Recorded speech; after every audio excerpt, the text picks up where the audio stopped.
Hi, I'm Jackie, so I'm Senior Social Strategist at NetBase Quid. Welcome back to NetBase Quid Live, day 2. Hope you've been enjoying all the sessions, asking all your questions and learning a lot. So today we have an exciting session with Frederikke from L'Oreal in the Nordics. Right before we go ahead into that, I wanted to just remind you of a couple of things. So the first one is for existing clients of NetBase. So we do have our NetBase Quid certification program. This is a great program that we have, which allows you to know more about the platform. So how do we actually get this data, how you can manipulate the data, how you can use dashboards, topics, themes, all the things that allow you to use NetBase as proficiently as possible. So if you are interested, you can visit netbasequid.com /certification, or you can also reach out to your account director or your account manager or someone from the customer success team, so someone like myself, and we will be able to talk to you more about it. The other thing, if you haven't had a chance yet to visit the virtual lounge, here's where you'll find all the lovely product demos from the NetBase and Quid side. And you can also register to win Apple AirPods Pro. So if you haven't done that yet, jump over to the virtual lounge after this session. And hopefully you'll be winning an Apple AirPods Pro. Let's get started on our session today. So we do have a lovely session planned out with L'Oreal, the Nordics. We do have obviously myself leading the questions. Again, I'm the senior social strategist here at NetBase Quid. I've been very lucky to be working with L'Oreal as a whole for the last 3 years, and specifically with the Nordic side for the last year and a half. In fact, they were the last people that I visited before the lockdowns happened. So they're my last client that I got to see face to face. So that was really lovely. And on the line, you also have Frederikke, who's the most important person on the call today. I will let Frederikke get her introduce herself, and then we'll get started with the chat and the questions. Hi, Jackie. First of all, thank you so much for having me today. Really excited. I'm just going to start by introducing myself. My name is Frederikke Haider. I work as a consumer and market insight specialist in the L'Oreal Nordics, where my role can be seen as more as like an internal consultant responsible for providing our business with valuable insights on the market and our consumers. In the Nordics, we work as a hub. So we consist of 4 countries, that is Denmark, Sweden, Norway, and Finland, where Denmark is where our headquarters is located and also where I'm located today. We have been doing social listening since January of 2020, so not that long, but we're very happy to have social listening as part of our insights today, as it brings us very valuable insights on consumers and our brands. Just to give you some context of L'Oreal, for those who do not know it, L'Oreal is a global beauty player, and we consist of, I think we have approximately 36, 38 brands globally, and 32 of those are today in the Nordics, and I work with every one of them. Thank you. Very busy role. Well, yeah, thank you for giving us that quick helicopter view of L'Oreal. This is a really great slide actually to just show the audience how many brands are actually underneath L'Oreal as a whole, and to also give the viewers an understanding of the amount of reports and monitoring that you're currently doing. But yeah, let's take it back to that 2020 kickoff that we did back in Copenhagen. What actually brought you to social listening? Was it anything specific? Like, was there a gap, or were there questions that were you trying to answer? So yeah, what were your reasons for choosing social media and listening? It was definitely a gap. I think, first of all, being part of a global corporation as L'Oreal, I think we have the advantage of learning from other countries. So we were seeing that other L'Oreal countries were having all these really cool, valuable insights on consumers that we did not have on our Nordic consumers. And that was coming from social listening and NetBase. So we decided that we needed to do that in the Nordics as well.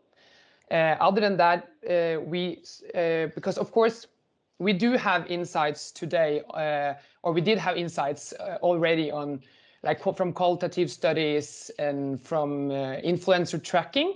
We were really missing the insights on like our actual consumers and their actual opinions about things, rather than having insights that is colored by the questions we decides to ask, or the fact that we actually are in a contract with a person. So that was why we started doing social listening. And today we use NetBase because you can use it for influencer tracking and for tracking product launches and campaigns. But what we use NetBase and social listening for today, and which is really bringing us a lot of value to our business, is we're looking at like, what are consumers talking about? Who are the consumers talking about these topics? Where are they talking about it? And how are they talking about it? And that is really the most important thing to us. So yeah. Yeah, that makes sense. And yeah, actually, I forgot to say, I'm lucky to be working with the UK team, Portugal team, Nordics, and Belgium at the time as well. So yeah, when I met you, we could already take advantage of all that knowledge as well that we had from all the other teams, and also the wider team that works with the US and Latin America. So yeah, you get all that teamwork as well, so we can information share with you.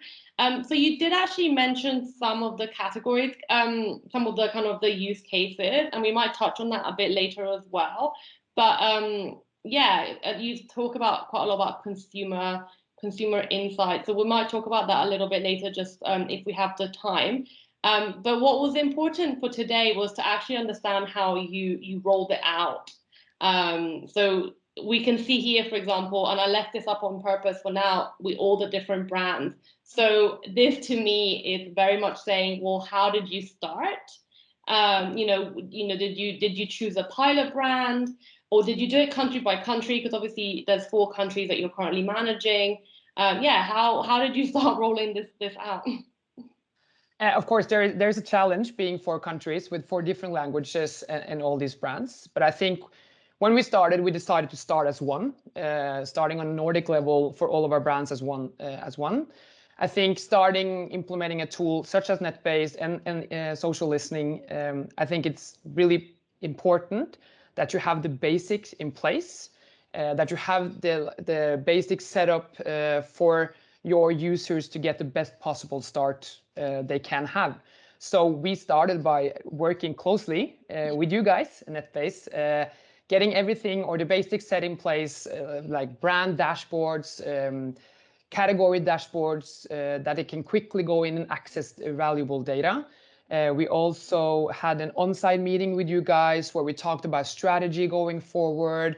You talked to our users about your learnings with doing social listening, having a lot more experience than we had. We then, I remember, decided, or we had this view that we will do these pro users. Mm-hmm. So we accounted our SBMs, as they are called, or social brand managers that are responsible for all our social content in the Nordics, that they will be our pro users and be responsible for also adapting and spreading the awareness of social listening for their brands and the division they work within.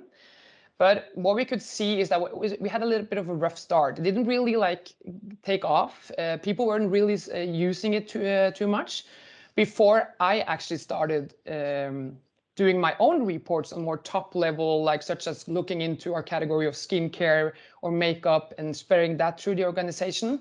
After giving them those kind of reports, I got a lot of questions, a lot of interest coming back from the brands, and not only the people we saw as our pro users, but also everyone across the entire organization were approaching me, wanting insights on different levels. Mm-hmm. So from that, we learned that, okay, the key of getting NetBase and social listening used is to actually show our users the value of social listening before expecting them to use it. So that was the way we did it, and that is the way we do it today. I provide them with reports, and today I also help them create their own report, maybe more shorter reports they do themselves today, but we are seeing they are getting more advanced in their usage, and it is super, super cool. And of course, I get a lot of requests, and I'm happy to see that people are really, really using it. Do you just again on this slide, do you see that one specific area is more engaged? So again, for the users here, like L'Oreal has these 4 areas, like consumer products, Lux, active consumer, and the professional product side. Do you see that one has more of an interest than the other, or are they fairly mixed? I think it goes up and down, actually. We started with our consumer product division being highly activated. Then suddenly we saw our professional product division being active, and then now it's very much driven by our active cosmetics division. Yeah. I think everything depends also on what we see trending in the market. So right now, skincare is huge, and then also when we see our skincare brands reaching more out for insights. So it goes up and down, but I think so it's not one brand or one division using social listening more than the other. Yeah, no, sounds good. And just as a quick, another one here, like you mentioned, obviously you do quite a lot of reports on monthly. So yeah, what would be the type of cadence? Because it sounds like a lot of work. So is it a monthly report that you do for them? Is it quarterly? Are you using any of the dashboards set up so that it's a quicker transition for you to do them, or is it still quite a lot of work? No, it is a lot of work, but interesting work, of course. When I do reports, I do more like extensive reports, keeping in more on a top level. So, for example, for one of our categories, that could be makeup or skincare, and looking into certain areas. I just also did a report on sustainability and how that connects to beauty on social media. So I do that quarterly, try to send 1 or 2 out quarterly. But then when it comes to smaller reports, for example, if one of our brands wants to look into how people are talking about acne on social media and how that relates to different kind of scenarios, I actually ask them to try themselves. I guide them through the process. So what I would do, then they do it themselves, and then they ask me for input. But we work together, but I try to like force them to do it themselves, because I think it's the best way for them to get to know the tool and also know to use the data. Yeah. And are there any shortcuts like that you could provide? You can like anything that you found very much more on the platform side now that have helped you save time? So maybe like, I don't know, the dashboards and the themes, but yeah, have you found any shortcuts? Absolutely, dashboard. I think dashboards is a really, really great way to start learning how to use NetBase, but also, of course, understand social listening. It's a really great way to know that you're having the correct filters on, because we are Nordic, for example, we need to sort our data on Nordic level. You know that you have that filter on to be sure that you're looking at the correct data. But other than that, I don't think you can say there's any shortcuts there, because I think the value is when you really deep dive into your data. And that requires that you actually you put on a lot of filters, try play around with it. What are you looking for? What do you see pop out? And that cannot be done going through a dashboard by yourself. But using that as a help to get there, it's absolutely valuable. Yeah, I always call it a springboard. Like you have your dashboard, so your widgets are all there, which means that you don't have to find them and apply your initial standard filter, like the geography filter. But then it's like you use it as I'm going to jump into the insight. So it does save you a little bit of time. And yeah, it helps you, like you said. I like that. I never really thought of that. It ensures that all your filters are set because you set it up at the beginning. So that's really nice. Yeah. That's nice. But yeah, so back to the actual like taking this out onto all the 4 countries, all those brands that we just looked at. I'm sure that there was, because I remember some of it as well. But yeah, could you describe some of the pushback, some of the things that you had to overcome? Like I know you mentioned a little bit, leading by insight first, so providing that dashboard or providing that report to show the value. But was there any other pushback on timing, or it's not my role, or anything like that? And so yeah, and how did you manage to overcome that, or are still working to overcome that as well? I think pushback, I don't know if I would call it a pushback. I will probably call it more of like a challenge. So the challenge was, as you just mentioned, that we needed to figure out how can we spread the awareness of this tool and the usage of social listening in our business. And we started by like putting these people into roles and buckets of how they should use it. And I think that is also always hard to implement a new tool in a business that already have 50 plus tools. So you need to understand how you can show the user how this will bring them value to their everyday life and everyday work. So I think our main like pushback or main challenge was to figure out how to do that. And of course, along the way, some of our users, because across our business or across L'Oreal, these type of roles work a bit differently depending on which brand they work on. So some were like really open to learn, some were more closed because they're more like governed by their zone or their managers. And that's just how it works. So we had a lot of like, we need to figure out which people to actually expect to use it. But I think that was our main challenge. But then once we got past that, we saw that the insights are what will get them to use it.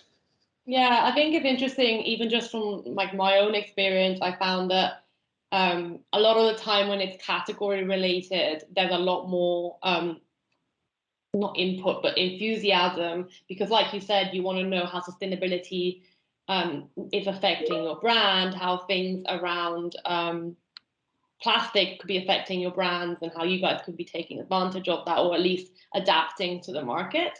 And then when it comes more to like a brand manager, then because they're so stretched and they have so many other things that they need to do, it's a little bit less not adopted as much. But that, I mean, depends also by country, by brand, exactly like you said. So it's interesting because the transition, I've always said this to you, the transition that you guys are going through is what some of the more mature markets, let's call them that way, that started with us a bit earlier, you're following that same transition. So it's nice to see that you're on the same pathway. But yeah, I think we obviously had this. I've got like, you know, what happens now? Like, I know we talk most weeks and most months, we have a catch up. But what happens now? What are the challenges in keeping the program going, and how, you know, how else could, you know, even NetBase could be support? I mean, you can give me feedback live. How could what kind of support do you think you need more? Because I think at the beginning, not to answer your question, but I can imagine a lot of the support is from a technical perspective because you're also learning the tool. But now that I can safely say you're an expert on NetBase Quid, what happens now? So we're almost 2 years in. So what can someone expect should they be wanting to do a similar rollout? I think one thing you can expect, that is one of our main like challenges today as well, is to provide the support to the business and the continuously support to the business. You need to be there. You cannot expect people to learn how to use this tool by logging in once a month. So you need to have the support in your business, providing that support to your teams on like questions from everything from setup, like more technical questions, to how to do an analysis and deep dive into certain specific areas. I think for our case, as I am the one person responsible for this in the Nordics, I have highly valued the support I get from you guys during our monthly catch-up. As I can always ask you about questions, we're talking about the challenges I'm facing and learning from your experience, as you have many more years of experience doing social listening than I do myself. But I think if you are to start doing social listening today, I think you need to be prepared that you need to have a team or a person in place at least that is there to support your brand or your business on a continuing basis. And you cannot expect people to just adapt from one day to another, because social listening is unfortunately not a data source that you can just press a button. You need to learn how to use it. But once you do, it can provide your business very, very valuable insights that you can use for better performance. Yeah, I think the bit where you said about having a team, or at least a person, is super important. Like, even again, from my perspective, having from our perspective that person that we can talk to help is really useful. We've seen a lot more success when there is someone dedicated to it. maybe not your entire role, because I know it's not your entire role either, but having a big chunk of it, because then that's how you're going to progress and learn and put things into practice. So yeah, that definitely helps with the success of any rollout, however big or small. But yeah, I've got my final question to you, and this is the one that me and you actually talked about before. So we do have a slide prepared for this one, just for so everyone can get a better understanding of it. But yeah, what would be your top 3 or 5? I know it's top 3. So what would be your top 3? Key learning. So if someone came to you today and said, right, I'm looking to implement social media monitoring and listening into our brand, however small or big, what would be the three things that you would say to them? Do we have the slide? I can't get it up. Yeah, I'll get it up. It's I fine. can just, Yes. yeah, thank you. Okay.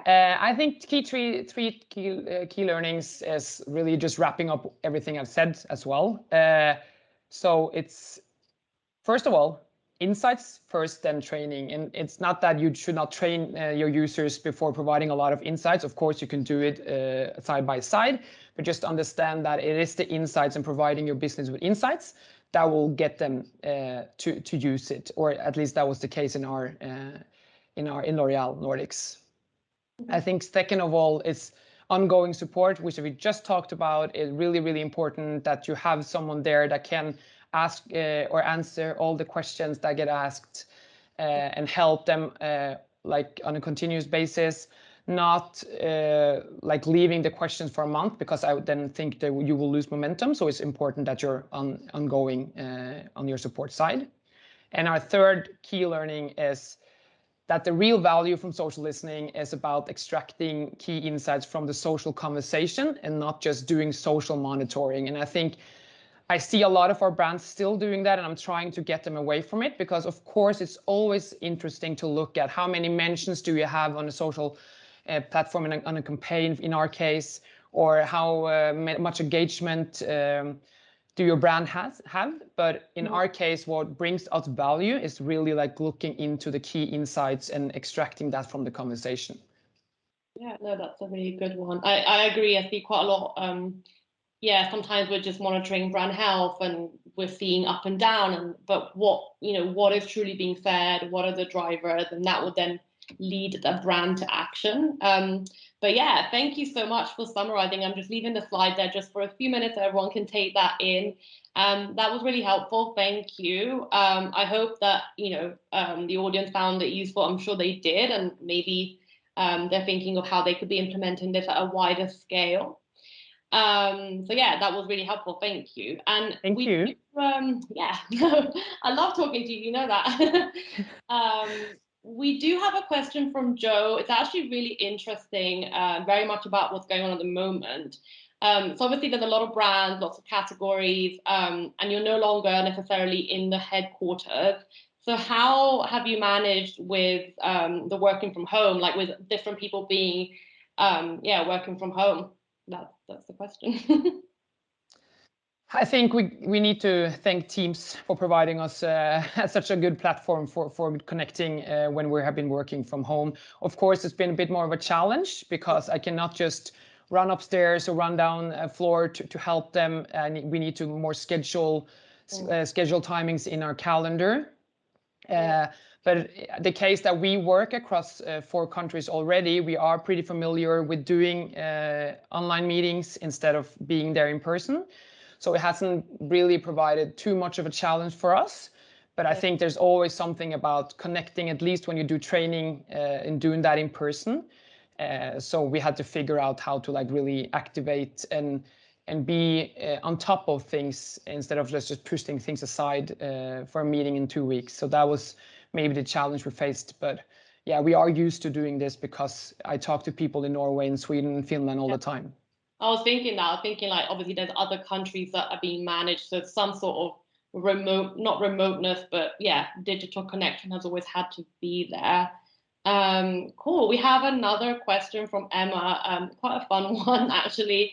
What can we look forward to, like trend wise, like coming up in the next summer, like in the year? So yeah, what are the questions like what trends could we look forward to for the rest of the year. So up to you how you interpret that. Maybe it's around sustainability or maybe it's actual makeup and skincare. But yeah, up to you.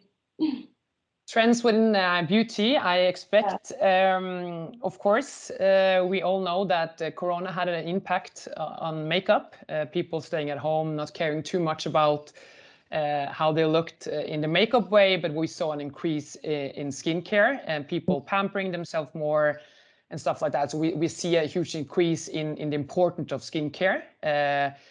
And a lot of launching around, of course, sustainable products. We have just launched all solid shampoos for some of our brands, which is going great. So I think we can see more of those kind of products coming up. But I think definitely skincare will provide a lot of cool things in the years to come. Oh, nice. Well, I have a Garnier soap bar, shampoo bar upstairs. It smells really nice. Yeah, people love it.